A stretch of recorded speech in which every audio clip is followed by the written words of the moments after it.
Ok, muy bien. Eh, para nosotros es una alegría y no es una frase cliché, sino que es una alegría para nosotros tenerlos todas las semanas los domingos para celebrar el servicio del día de hoy. ¿Qué les parece si oramos y empezamos con la enseñanza del día de hoy? Señor y Padre nuestro, nos acercamos a ti, Señor, para escuchar tu consejo, para sorprendernos, Señor, de lo que el día de hoy nos vas a decir. Señor, te bendecimos, eres bueno con nosotros. Las letras de las canciones que hemos cantado, Señor, hablan de tu inmenso amor para con nosotros, Señor. Y no tenemos palabras para agradecerte, Señor. Nada de lo que hagamos, Señor, nada de lo que hagamos, Señor, podrá comprar o merecer nuestra salvación. Tú dices en tu palabra, Señor, que no hay justo ni aun uno, pero gracias a la obra redentora de Jesús, Señor, es que nos acercamos a ti. Gracias, Padre. Eres bueno con nosotros. Quédate con nosotros, Señor. Háblanos. Que tu palabra, Señor, transforme nuestras vidas. Que cambie nuestras actitudes. Que transforme, Señor, nuestras tradiciones que a veces tenemos, Señor. Gracias por tu bondad, por tu misericordia y por tu inacabable gracia, Señor, para con nosotros. En el nombre de Jesús oramos. Amén. Muy bien, gracias por estar ahí el día. Y como ya lo había comentado al inicio, nosotros algo que caracteriza a las iglesias de Calvary Chapel es estudiar libro por libro, capítulo por capítulo, y el libro que estamos leyendo, que estamos estudiando, es Primera de Samuel. El domingo pasado, no sé si recordarán, pero estuvo el pastor Trevor compartiéndonos el capítulo 19 de Primera de Samuel, y hoy vamos a tocar el capítulo 20. Así que les pido que puedan abrir sus Biblias, capítulo 20 de Primera de Samuel, y para ponernos en contexto, eh, les voy a comentar algunas cositas de que habló el pastor Trevor, ¿sí? Eh, ¿Todos tienen una Biblia? El que no tenga una Biblia, por favor, que levante la mano para poder acercarle una Biblia, ¿sí?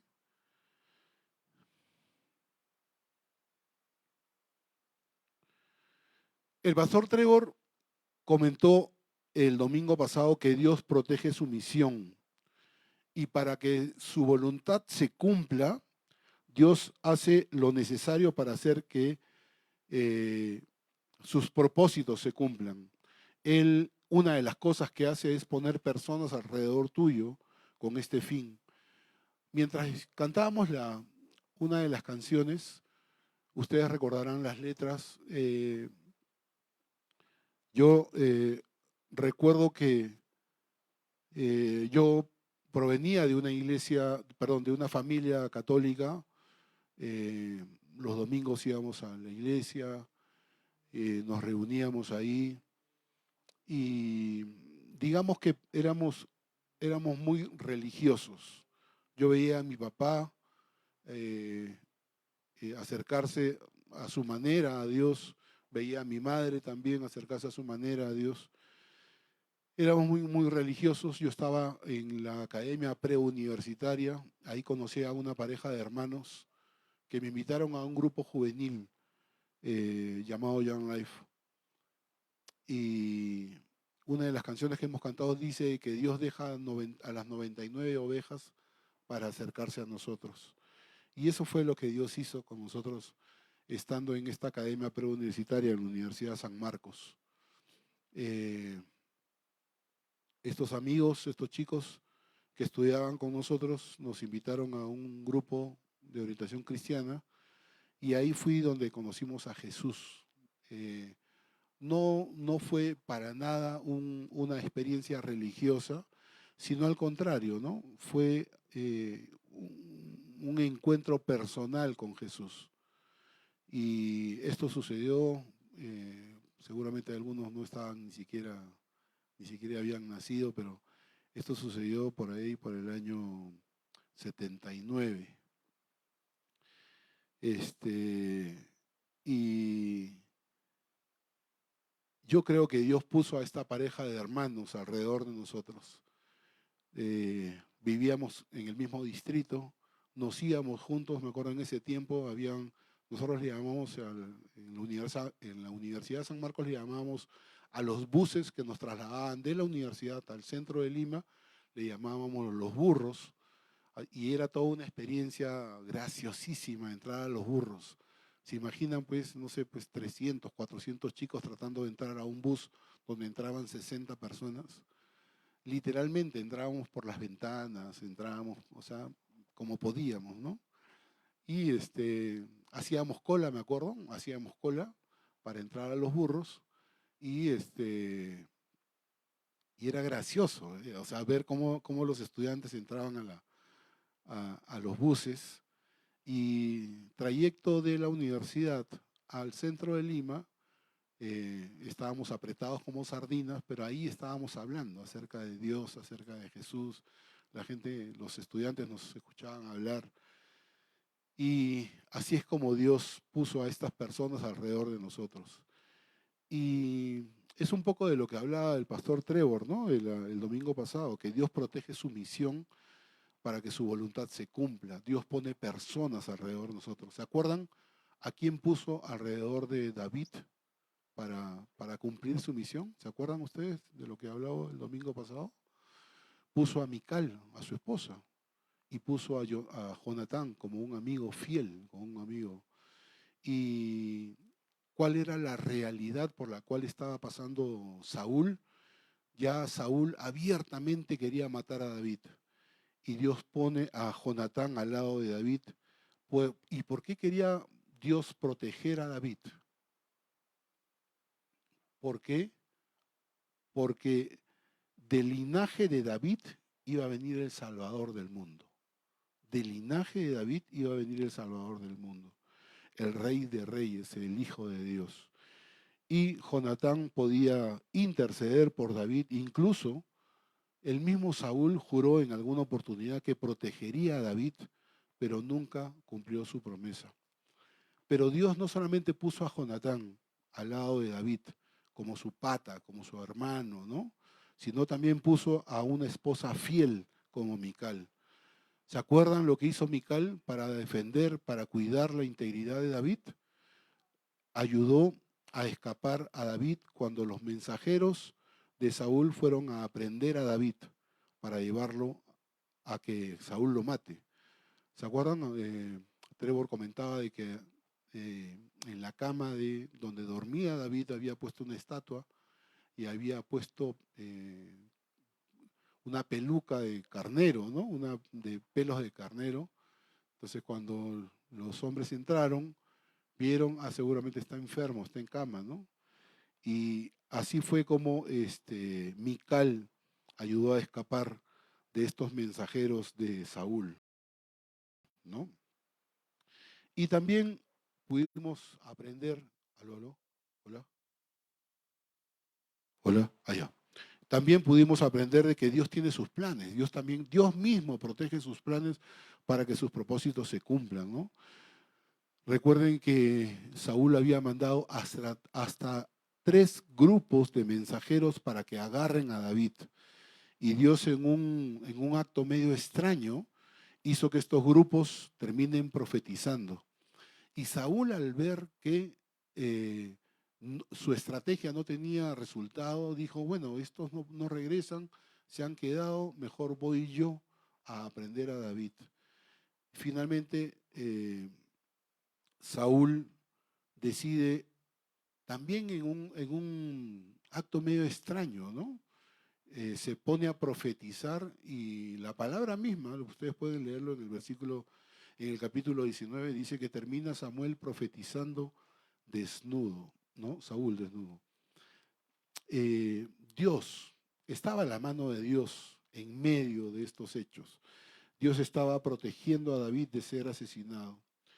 Y a mí me quedó súper claro el domingo pasado que nada puede evitar que el plan de Dios se cumpla.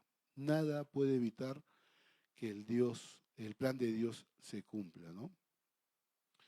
Y en este capítulo 20 que nos toca el día de hoy, vamos a ver a un David, a pesar de todas las cosas que habían sucedido, de las muestras de Dios que habían sucedido, vamos a ver a un David titubeando, dudando, fallando en su fe en Dios, que en lugar de esperar o de orar para buscar la voluntad de Dios, David huye atemorizado y trata de arreglar, entre comillas, sus problemas, ¿sí? Espero que al terminar el compartir el día de hoy podamos entender que cuando Dios nos da propósitos que cumplir en nuestra vida, Él nos va a capacitar para cumplirlo. Otra de las cosas que vamos a aprender el día de hoy es la tremenda amistad y la lealtad que hay entre amigos, entre David y Jonatán, ¿no? Y la pregunta que nos respondemos nosotros mismos es ¿cómo no cuidar a aquellos que amamos? Vamos entonces a leer el primer versículo del capítulo 20 de 1 Samuel. Dice así: Después David huyó de Naiot en Ramá y vino delante de Jonatán y dijo: ¿Qué he hecho yo? ¿Cuál es mi maldad o cuál es mi pecado contra tu padre para que busque mi vida? ¿No? David se acerca a Jonatán, a su pata, a su amigo, ¿no? Eh, Dios estaba con David. Había puesto a Jonatán como gran amigo de David, había puesto a Mical como su esposa, que estaba cuidando de él. Dios había hecho cosas medio extrañas, determinando estos grupos que venían a aprender a David, a coger a David para llevarlo a la presencia de Saúl y Saúl matar a David. ¿Y por qué David huye? Y se pregunta, ¿no? Se acerca donde Jonatán y le pregunta, ¿qué he hecho yo? Dice. Seguramente David estaba buscando respuestas.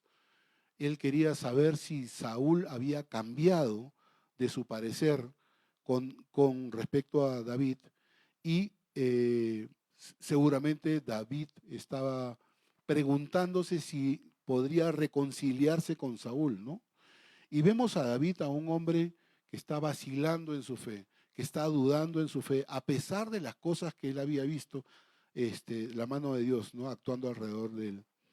Y en lugar de esperar la voluntad de Dios, de buscar la voluntad de Dios, lo que hace David es huir atemorizado. Recuerden que Saúl lo perseguía y lo quería matar. Y lo que hace David es ir a la presencia de Jonatán, que era su hombre de confianza, su amigo, y le dice, ¿qué he hecho yo? ¿Cuál es mi maldad? ¿O cuál es mi pecado contra tu padre para que busque mi vida? Y Jonatán le contesta.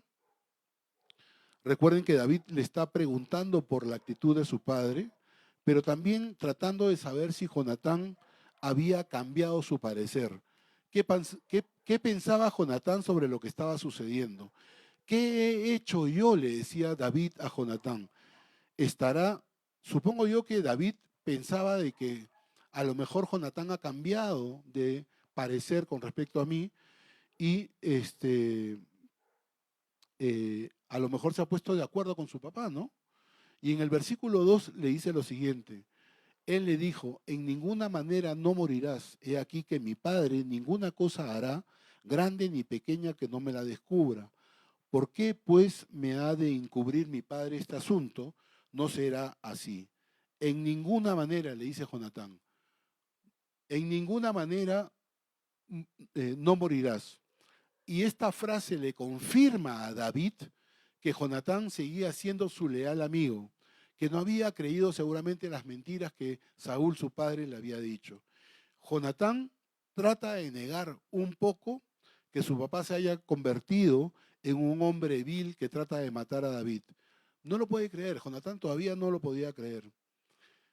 Está tratando de ver lo mejor de su padre. Y eso es lo que podríamos hacer tú y yo con respecto a nuestro padre. No, tu padre es así, tu padre es así, etc. No, mi padre seguramente es un hombre que tiene sus errores, pero no creo que sea un vil asesino, ¿no? Y es más, Jonatán le dice, David, mi padre no me ha dicho nada de lo que quiere hacer con tu vida. Y él nunca haría cosas a escondidas que no me los dijere, le dice Jonatán, ¿no? Y David cuestiona a Jonatán de si sabía o no sabía que su papá, Saúl, había enviado 3 grupos de personas para que cojan a David y lo lleven a donde estaba Saúl para que él lo pueda matar. Versículo 3 dice, y David volvió a jurar diciendo, tu padre sabe claramente que yo he hallado gracia delante de tus ojos. Y dirá, no sepa esto Jonatán para que no entristezca. Y ciertamente vive Jehová y vive tu alma, que apenas hay un paso entre mí y la muerte. Miren, David está pasando por una crisis tremenda. Y yo les pido que nos pongamos en los zapatos de David, ¿no? Él tiene a un hombre, a ver, no a un hombre, él tiene al rey que lo quiere matar. Y David tiene su familia, David tiene su esposa, tiene su hijo, pero David, para preservar su vida, tiene que escapar, estar lejos de Saúl, del rey Saúl que quería matarlo.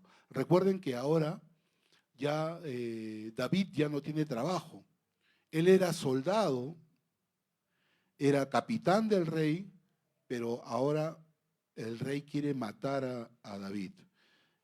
Por eso es que él se pregunta, ¿no? ¿Qué he hecho yo para que el rey me quiera matar, ¿no? David estaba pasando por todas estas cosas, a pesar de que lo único que había hecho David era bendecir a Saúl. Recuerden que David había trabajado para Saúl. David había sido exitoso en todas las batallas que Saúl lo había mandado a David. David había tocado el arpa para Saúl. David se había casado con la hija de Saúl. David había vencido a aquel filisteo que aterraba al ejército de Israel. David había bendecido la vida de Saúl. Sin embargo, ahora David está siendo perseguido por el rey y está viviendo las consecuencias del pecado de Saúl. No de su pecado. Él está viviendo las consecuencias del pecado de Saúl. Él ahora es una víctima. ¿Qué he hecho para que Saúl, qué he hecho yo para que Saúl trate de matarme? ¿Por qué estoy pasando todo esto? Y a veces nos hemos hecho algunas preguntas similares, ¿no? Cuando suceden algunas cosas contrarias a lo que nosotros pensamos, a veces podemos recurrir a Dios y decirle, Señor, ¿por qué me está pasando todo esto? ¿No? Y efectivamente, David no había hecho nada, al contrario, había trabajado para Saúl, había bendecido la vida de Saúl, había salido exitoso de todas las batallas que Saúl lo había mandado. David no había hecho nada. No había hecho nada, pero nada por el momento, nada más. Pero igual hará. Más adelante vamos a ver cómo el rey David va a estar mirando a la mujer de la casa de al lado para poseerla. Luego vamos a ver a David mandar al esposo de esta mujer a que muera en la guerra. Casi de la misma manera. Ustedes recordarán este hecho donde Saúl le dice a David, David, y tráeme 100 prepucios de los filisteos. ¿Con qué finalidad mandó Saúl a esta acción a David? Con la finalidad de que termine muerto. Y lo mismo podría decir el esposo del vecino, el esposo de la vecina, ¿no? David, es más, el hijo de David y de Betsabé, llamado Natán, va a morir y podría preguntar, ¿por qué tendría que morir yo? Y la respuesta es la siguiente, ¿no?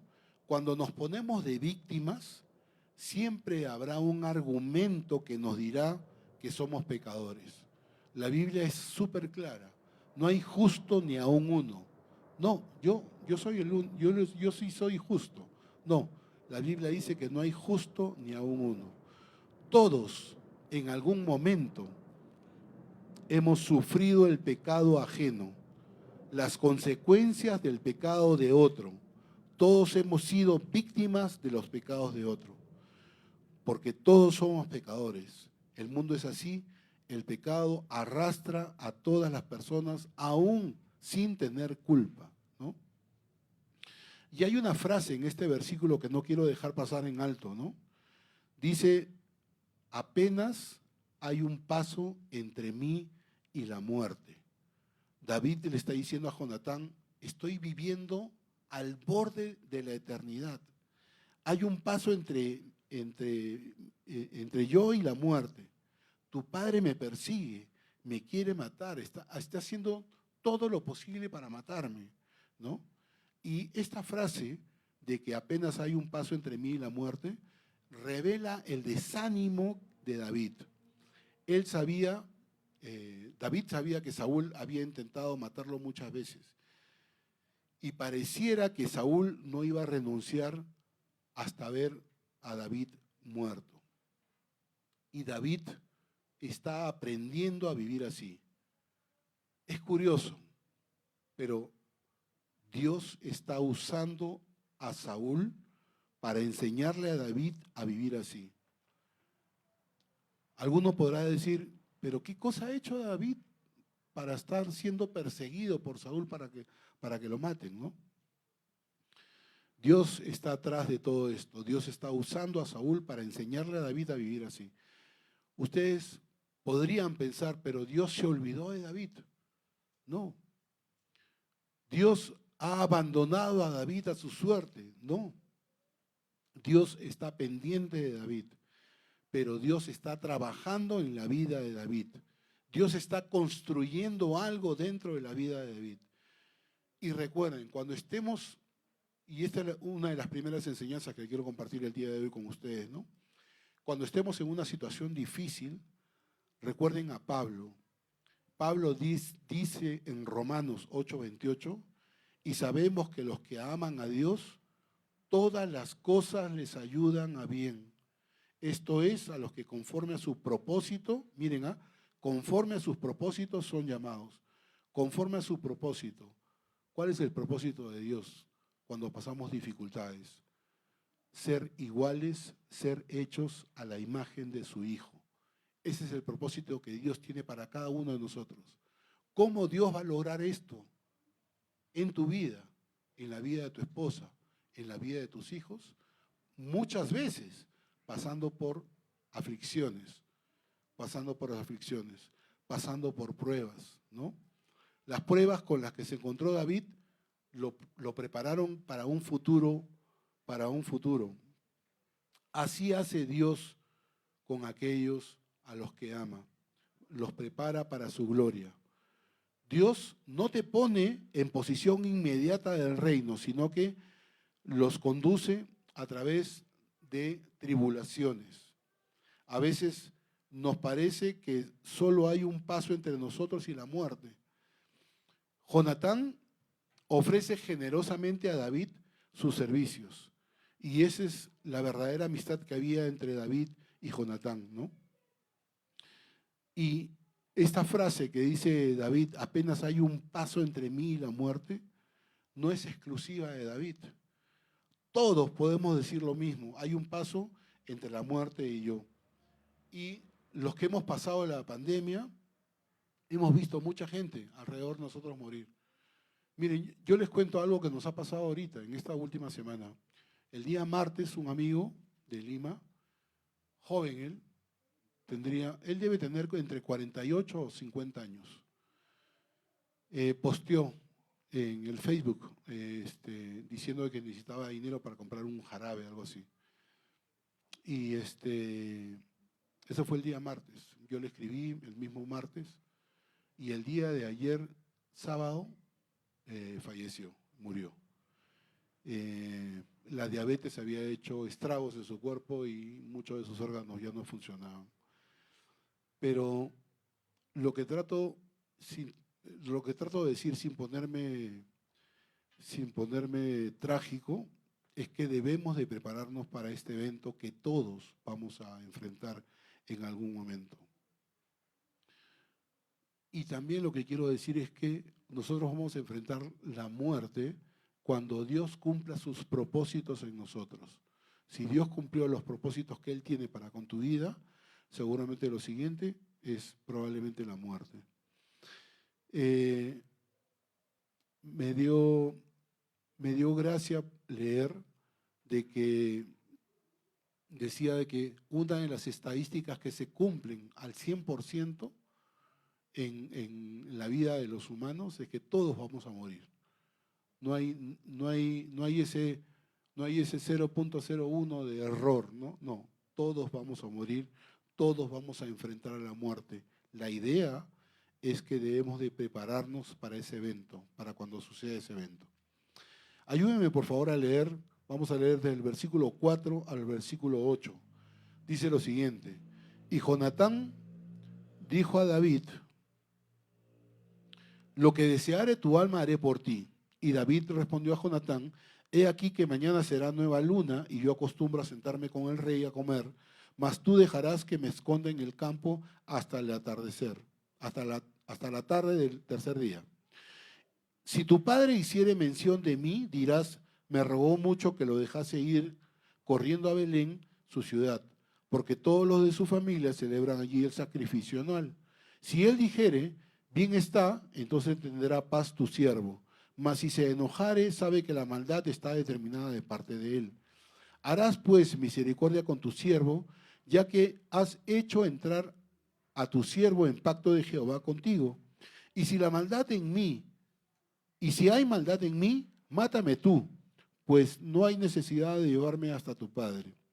¿Qué le está diciendo Saúl en estos versículos? Perdón, David a Jonatán en estos versículos. David le está pidiendo a Jonatán que observe la reacción de su padre, que observe la reacción de Saúl ante la ausencia de David en esta importante fiesta que iban a celebrar, ¿no? Algunos comentaristas dicen de que era una fiesta que se celebraba anualmente, otros comentaristas dicen que se celebra mensualmente, pero era para altos funcionarios del Estado, ¿no? Entonces le decía David a Jonatán: si no se enojan por el permiso, habría alguna oportunidad de poder reconciliarnos con tu padre. Pero si Saúl se enoja, seguramente él va a querer matarme. Y vemos a un Saúl que, sin importar qué hubiera hecho David, asistir o no asistir a la fiesta, vemos a un Saúl que tiene maldad en su corazón. Saúl está enojado con David. ¿Y cómo es que empezó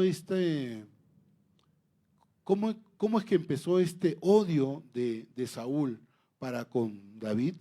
Cuando él comenzó a desobedecer a Dios. Versículo 9 en adelante dice lo siguiente: y Jonatán le dijo: nunca tal te suceda, antes bien, si yo supiere que mi padre ha determinado maldad contra ti, ¿no te lo avisaría yo? Le está diciendo: ¿qué estás diciendo, David? ¿Cómo que te voy a matar? Nunca tal cosa suceda. Jonatán le está diciendo a David que no dudara más de su lealtad. Jonatán más bien lo que está haciendo es darle ánimos a David. Versículo 10. Dijo entonces David a Jonatán: ¿quién me dará aviso si tu padre te respondiere ásperamente? Jonatán nunca supo que Saúl, su padre, había enviado 3 grupos de mensajeros a arrestar a David. Y ahora David le pregunta: si tu padre se enoja y responde mal, ¿por qué le diste permiso? ¿Quién me va a avisar a mí? Versículo 11. Y Jonatán dijo a David: ven, salgamos al campo, y salieron ambos al campo. Entonces dijo Jonatán a David: Jehová Dios de Israel sea testigo, cuando le haya preguntado a mi padre mañana a esta hora o el día tercero, si resultare bien para con David, entonces enviaré a ti para hacértelo saber. Pero si mi padre intentara hacerte mal, Jehová haga así a Jonatán y aún le añada, si no te lo hiciere saber, y te enviaré para que te vayas en paz y esté Jehová contigo como estuvo con mi padre. Jonatán, ante la pregunta de David, ¿cómo es que me vas a avisar?, le está diciendo, yo voy a hacer todo lo posible por hacértelo saber. Si vas a poder quedarte en palacio, yo te lo voy a hacer saber. Si mi papá quiere salir a matarte, yo te lo voy a hacer saber. Hasta ese momento David no sabía cómo. En ese tiempo no existía pues un papel con un lapicero, no existían mensajes de texto, no existía el Facebook o el WhatsApp, ni el correo postal, cómo poder avisar Jonatán a David de lo que su padre había decidido hacer, ¿no? Y recuerdo cuando estaba haciendo estas notas, cuando yo conocí a mi esposa, la conocí en una fiesta de jóvenes, y recuerdo que me había acercado a ella, y bueno, ya teníamos que irnos. Yo había ido con mi grupo de amigos a la fiesta, mi esposa había ido con sus amigas de colegio a la fiesta, yo ya tenía que irme y le digo, ¿y cómo me voy a comunicar contigo? En ese tiempo solamente habían teléfonos fijos, no habían celulares, no habían beepers ni nada por el estilo. Y ella, me acuerdo, en un papel me anota su teléfono fijo. Y era la forma en la que yo podía comunicarme con ella, ¿no? Pero David y Jonatán, el hijo del rey, no tenían forma de comunicarse, no habían mensajes de texto, ¿no? Había un problema de comunicación. Jonatán sabía que si su padre reaccionaba mal, David tenía que dejar el palacio. Pero ¿a dónde tenía que irse? Dicen las tradiciones, no lo dice la Biblia, pero dicen las tradiciones que David tuvo que abandonar a su familia entre 5 a 7 años, dejar a su esposa, dejar a sus hijos, a su hijo, dejar sus comodidades, dejar su trabajo, ¿no? Definitivamente la vida de David no iba a ser la misma, ¿no? Pero Jonatán le está diciendo, David, pase lo que pase, Dios va a estar contigo. Versículo 14. Y si yo viviere, harás conmigo misericordia de Jehová para que no muera, y no apartarás tu misericordia de mi casa para siempre, cuando Jehová haya cortado uno por uno los enemigos de David de la tierra. No dejes que el hombre de Jonatán sea quitado de la casa de David. Así hizo Jonatán pacto con la casa de David, diciendo, requiéralo Jehová de la mano de los enemigos de David. Y Jonatán hizo jurar a David otra vez, porque le amaba, pues le amaba como a sí mismo, ¿no? Jonatán le dice a David, tú no vas a morir, porque tú eres el próximo rey. Tú no vas a morir, pero, le dijo así, pero harás conmigo misericordia de Jehová para que no muera. Miren, Jonatán era consciente que de las costumbres de esa época. Cuando un nuevo reinado entraba a reinar, disculpen la repetición de la misma palabra, entraba una nueva dinastía, lo común era que el nuevo rey mandara a matar a todos los ex gobernantes, gobernantes, autoridades, incluso aquellos gobernantes potenciales, ¿no? Y esto lo hacía para que nadie reclame el trono. Jonatán sabía que David en algún momento gobernaría, y él está pidiendo eso a David. Si tú vas a gobernar, no mates a mi familia, le está diciendo Jonatán, ¿no? No mates ni maltraten a mis descendientes. Le está diciendo David, deja que mi descendencia viva, no los elimines. Versículo 18 dice lo siguiente. Luego le dijo Jonatán, mañana es luna nueva y tú serás echado de menos porque tu asiento estará vacío.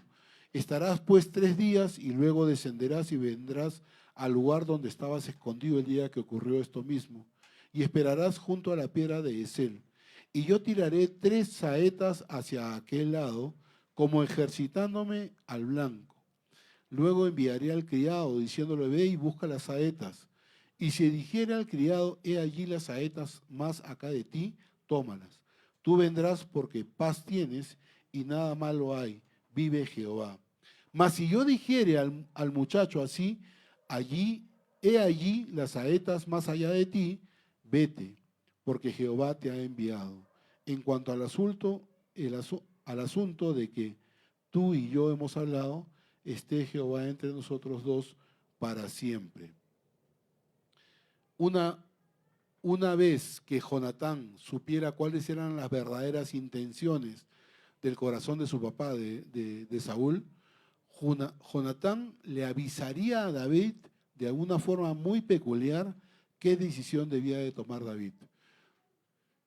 La idea era de que Jonatán practicara el tiro al blanco y el lugar donde caigan las flechas sería una respuesta a Jonatán. Si la flecha caía más allá de donde estaba David, es decir, vete. Pero si caía más cerca de donde estaba David, quédate en el palacio que no hay nada ha cambiado. Y no había una tercera alternativa. David tenía que escoger una de las dos opciones. Versículo 24 dice lo siguiente: David pues se escondió en el campo y cuando llegó la nueva luna se sentó el rey a comer pan. Y el rey se sentó en su silla como solía en el asiento junto a la pared. Y Jonatán se levantó y se sentó Abner al lado de Saúl, y el lugar de David quedó vacío. Mas aquel día Saúl no dijo nada, porque se decía, le habrá acontecido algo y no está limpio, de seguro no está purificado. Al siguiente día, el segundo día de la nueva luna, aconteció también que el asiento de David quedó vacío, y Saúl dijo a Jonatán, su hijo, ¿por qué no ha venido a comer el hijo de Isaí hoy ni ayer? Y Jonatán respondió a Saúl, David me pidió encarecidamente que le dejase ir a Belén, diciendo, te ruego que me dejes ir, porque nuestra familia celebra sacrificio en la ciudad y mi hermano me lo ha mandado.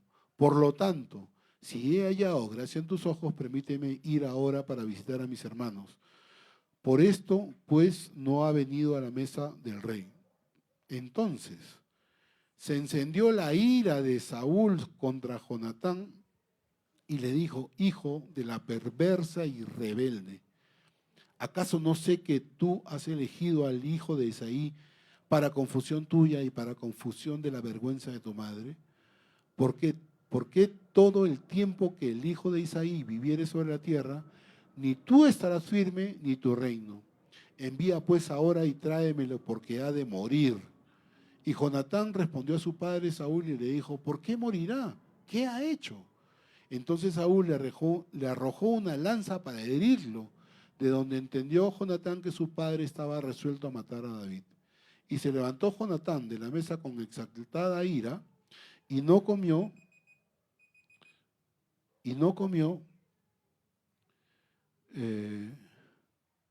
pan el segundo día de la nueva luna, porque tenía dolor a causa de David, porque su padre le había afrentado. ¿Qué ha pasado en estos versículos, no?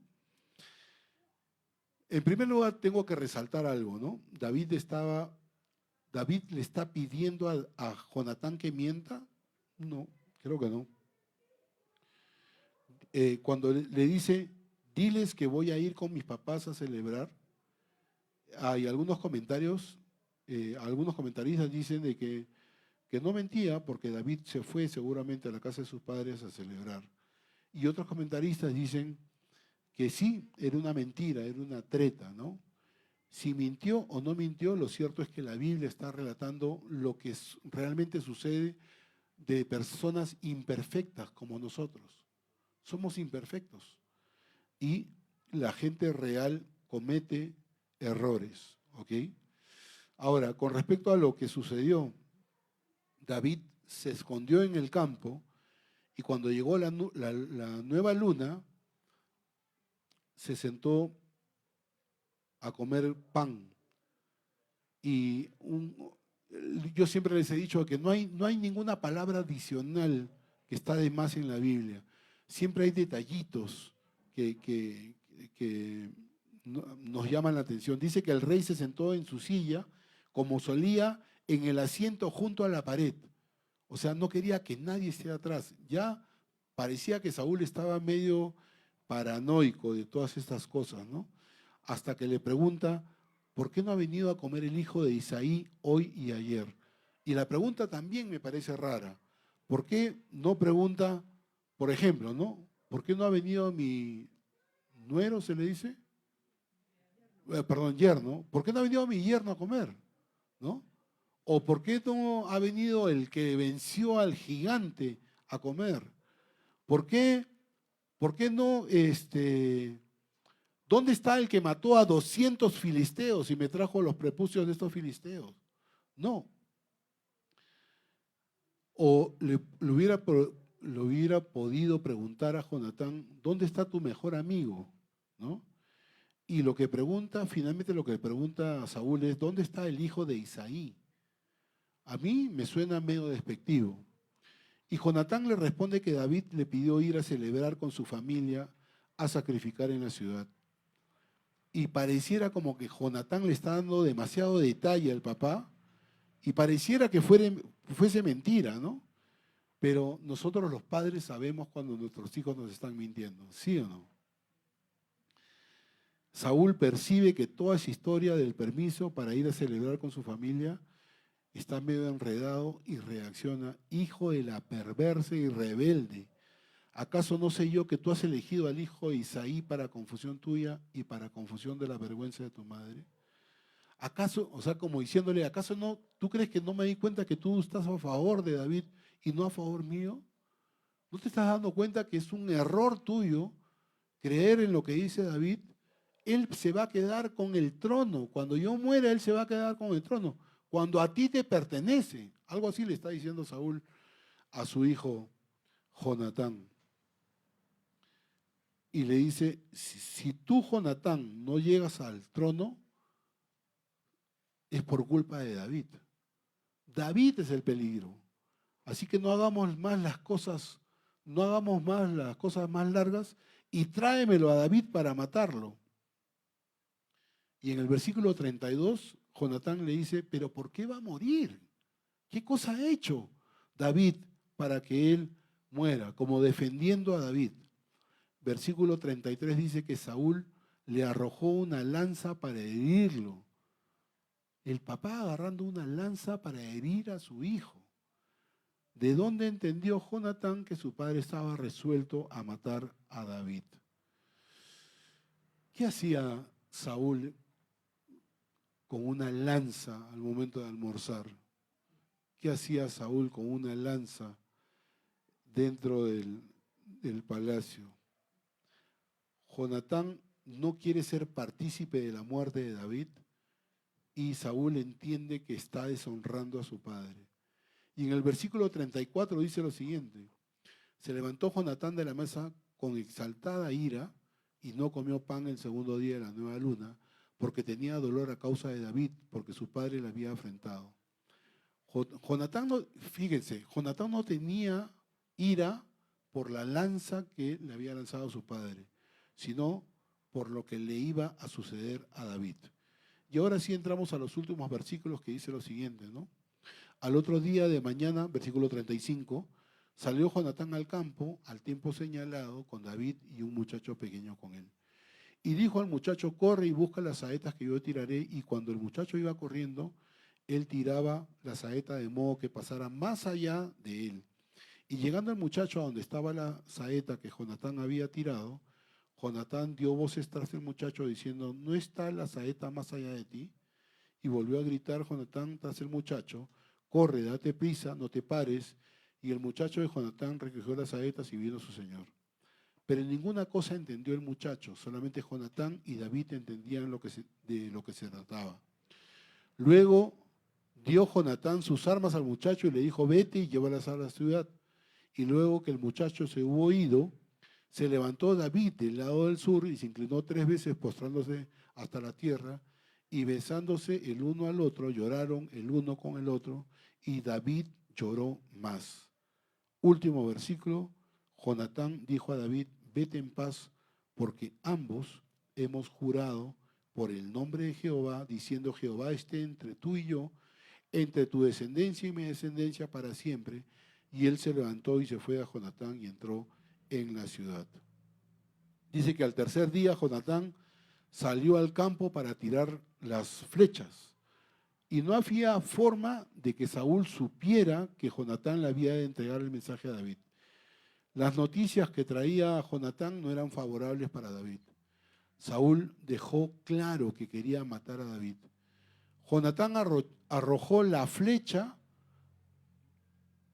para que fuese a caer más allá de David, lo cual significaba que David tenía que huir. Jonatán entonces le dio instrucciones a su criado para que recogiera las flechas y que regresara a la ciudad. Cuando el criado se fue, David y Jonatán se encontraron, hablaron, lloraron y ambos sabían que era prácticamente la despedida entre ellos. Conclusiones. Les pregunto, ¿David estaba cumpliendo la voluntad de Dios? Si estaba cumpliendo la voluntad de Dios, ¿por qué los caminos de David eran tan difíciles? ¿Por qué Dios permite que sus hijos sufran más de la cuenta?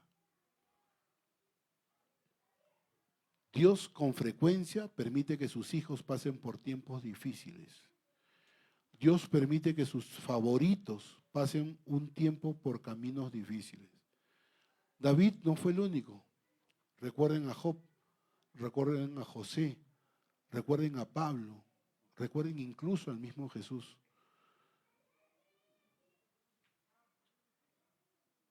¿Dios es cruel? ¿Tenemos un Dios que es cruel? ¿Tenemos un Dios que es sádico?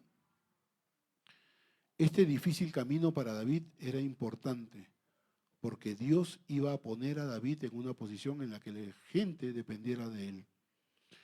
Dios le está enseñando a David a depender solo de él. Miren, ¿quién es el pastor de esta iglesia? ¿Perdón? Darwin.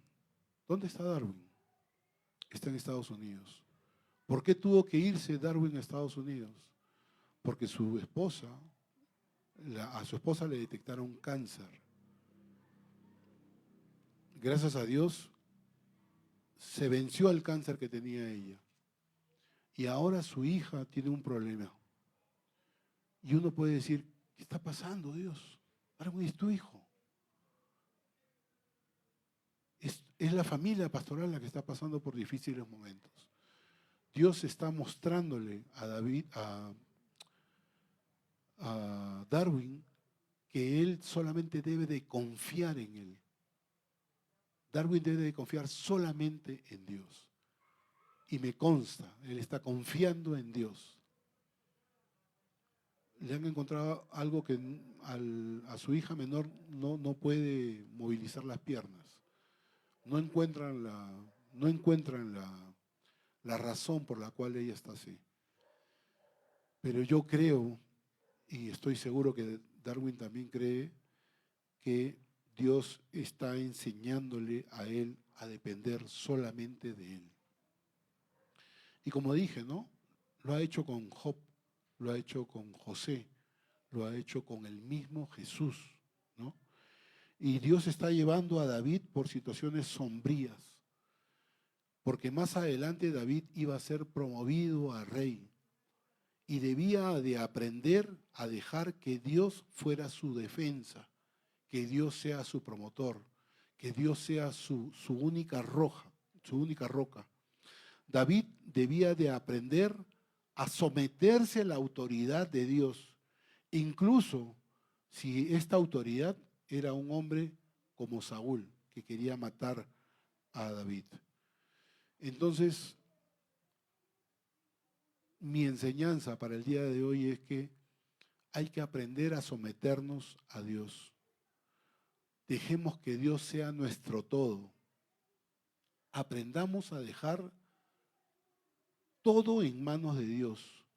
Sometámonos a la autoridad de Dios, porque Dios tiene propósitos con ustedes y conmigo. Cada uno en forma particular. Dios tiene cosas contigo y conmigo que las va a cumplir. Como dije al inicio, ¿no? Los propósitos de Dios se van a cumplir quieras o no quieras. Los propósitos de Dios se van a cumplir. Deja todo en las manos de Dios. Que Dios les bendiga. Vamos a orar. Señor y Padre nuestro, tú nos pides que el día de hoy que solamente dependamos de ti. Que aprendamos, Señor, a dejar todo en tus manos, Señor, pero es difícil. Es difícil. Es difícil ver cómo tu esposa está con una grave enfermedad, cómo tus hijos están pasando por situaciones difíciles. Pero yo te pido, Señor, en el nombre de Jesús, que tú nos enseñes, que nos muestres tu mano, Señor.